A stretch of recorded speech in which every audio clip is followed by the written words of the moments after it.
শ্রীমদ্ ভগবদ গীতা পাঠে সবাইকে স্বাগত জানাচ্ছি। তো আজকে আমরা দশম অধ্যায়ের ষষ্ঠ এবং সপ্তম শ্লোক নিয়ে কথা বলবো। যেহেতু এর আগে আমরা দুটি ক্লাসে পঞ্চম শ্লোক পর্যন্ত কথা বলেছিলাম দশম অধ্যায়ের। তো আমরা দেখবো আজকে ষষ্ঠ এবং সপ্তম শ্লোকে কি আছে। ষষ্ঠ শ্লোকে কৃষ্ণ বলছেন, মহর্ষয় সপ্তপূর্বে ছত্তারো মানবস্তথা মদ্ভাবা মানসা জাতা যেষাম লোক ইমা প্রজা। মহর্ষয় সপ্ত অর্থাৎ সপ্ত মহর্ষি পূর্বে অর্থাৎ তার পূর্বে ছত্তার অর্থাৎ চতুষ্কুমার মনবস্থতা অর্থাৎ চতুর্দশ মনু।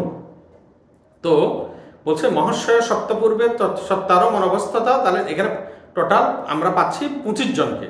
বলছে যে এই 25 জনকে ধারাবাহিকভাবে সৃষ্টি করা হলো, প্রত্যেকটি ব্রহ্মাণ্ডে আলাদা আলাদাভাবে এই 25 জনকে সৃষ্টি করা হলো। এরা হচ্ছে যে পরবর্তীতে ওই ব্রহ্মাণ্ড সমূহে, এক একটি ব্রহ্মাণ্ডে আমাদের পৃথিবীর মতো অনেক গ্রহ নক্ষত্র থাকতে পারে। তো এই গ্রহ নক্ষত্রগুলোতে যে সৃষ্টির বিস্তার হয়েছে, প্রত্যেকটি ব্রহ্মাণ্ডে এভাবে 25 জনকে সৃষ্টি করা হলো, এবং ওই 25 জন হচ্ছে যে ওই ব্রহ্মাণ্ড সময়ে যে গ্রহলোক সময় রয়েছে যেখানে সৃষ্টির বিস্তার হয়েছে, প্রাণের বিস্তার হয়েছে, তাদের মাধ্যমে হয়েছে।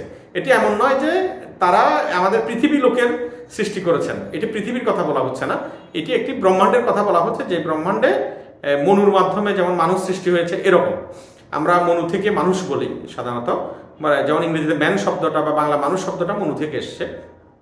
তো বলছে যে মদ্ভা বা মানসা জাতা, দ্বিতীয় লাইনে বলছে, অর্থাৎ তারা আমার ভাব থেকে মানসা জাত, অর্থাৎ আমার মানুষ থেকে জাত হয়েছে, অর্থাৎ তারা হচ্ছে আমার কৃষ্ণের মানুষ পুত্র। এই কথাটা কৃষ্ণ বলছেন। মদ্ভাবা মানসা জাতা যেষাম লোক ইমা প্রজা, অর্থাৎ এরাই হচ্ছে যে প্রত্যেকটি ব্রহ্মাণ্ডের মধ্যে প্রজা সকল সৃষ্টি করছেন। প্রজা মানে মানুষ নয়, এখানে মানুষ সহ সমস্ত সৃষ্টিলোকের যত প্রাণী আছে প্রত্যেকটা প্রাণীকে এখানে প্রজার অন্তর্ভুক্ত করা হচ্ছে। এরপরে আমরা দেখি পরের শ্লোকে কৃষ্ণ কি বলছেন, এতাম বিভূতিম যোগম চ মম যো বেত্তি তত্তত স অবিকল্পেন যোগেন যুজ্যতে নাত্র সংশয়। এতাম বিভূতিম যোগম চ, এই বিভূতি সহ যিনি আমাকে জানেন। তাহলে কোন বিভূতির কথা বলছেন? যেই বিভূতিগুলোর কথা কৃষ্ণ এই দশম অধ্যায়ের দ্বিতীয় শ্লোক থেকে, যেখানে বলছে নমে বিদুষুরগণা মহর্ষয় নমে বিদুষুরগণা মহর্ষিয়ন্ত সর্বশ অহম আদি বিদেবানাং মহর্ষিরাম চ সর্বশ। কৃষ্ণ বলছেন যে দেবতা এবং মহর্ষিরা আমাকে জানতে পারে না, কারণ সর্বতভাবে দেবতা এবং মহর্ষিদের সৃষ্টির আদি কারণ হচ্ছে আমি, তাদেরকে আমি সৃষ্টি করেছি, তারা আমাকে জানবে কিভাবে। এই কথাটা কৃষ্ণ এখানে দ্বিতীয় শ্লোকে বলেছেন। এরপর তৃতীয় শ্লোকে এসে বলেছিলেন যে যৌমাম অজমনাদিম চ বৃত্তি লোক মহেশ্বরম, অর্থাৎ যিনি আমাকে জন্মরহিত রূপে জানবেন, আমাকে অনাদি রূপে জানবেন, অর্থাৎ আমার কোনো আদি নেই বা কোনো সৃষ্টির সময় নেই, এভাবে যিনি জানবেন, এবং সমস্ত সৃষ্টিলোক সহ সমস্ত চিন্ময় লোকের যিনি আমাকে অধীশ্বর রূপে জানবেন, অসংমূঢ় সমর্থেশ, সেই ব্যক্তি জ্ঞানী ব্যক্তি, তিনি মূঢ় ব্যক্তি নন। অসংমূঢ় সমর্থেশ সর্বপাপই প্রমুচ্যতে, আমি তাকে সমস্ত পাপ থেকে মুক্ত করে দিতে তৃতীয় শ্লোকে বলেছিলেন। এরপরে চতুর্থ শ্লোকে এসে বলেছিলেন বুদ্ধির জ্ঞান অসংমোহ ক্ষমা সত্যম দম সম সুখম দুঃখম ভাব অভাব ভয়ং চ অবয়মেব চ।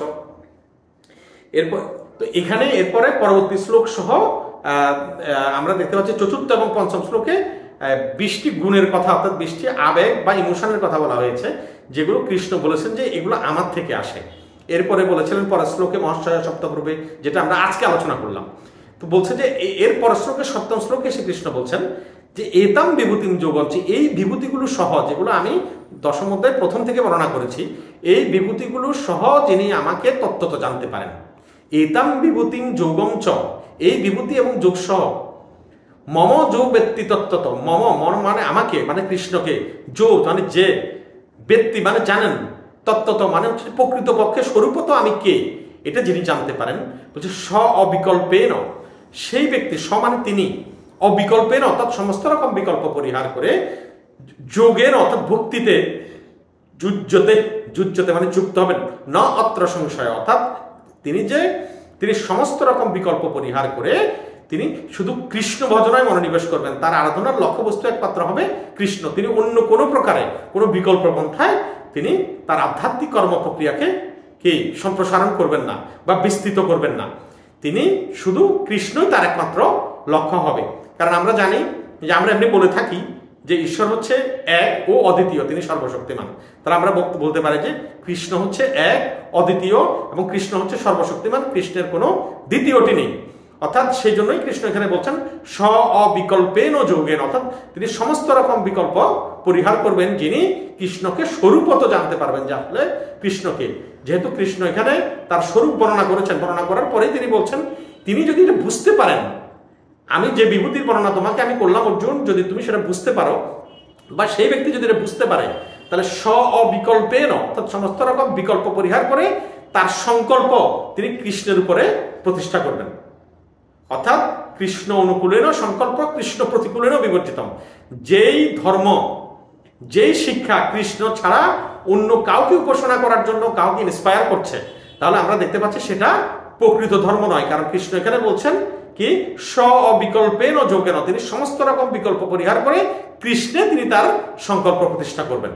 তো আমরা পরবর্তী শ্লোকে আমরা পরের ক্লাসে আলোচনা করব।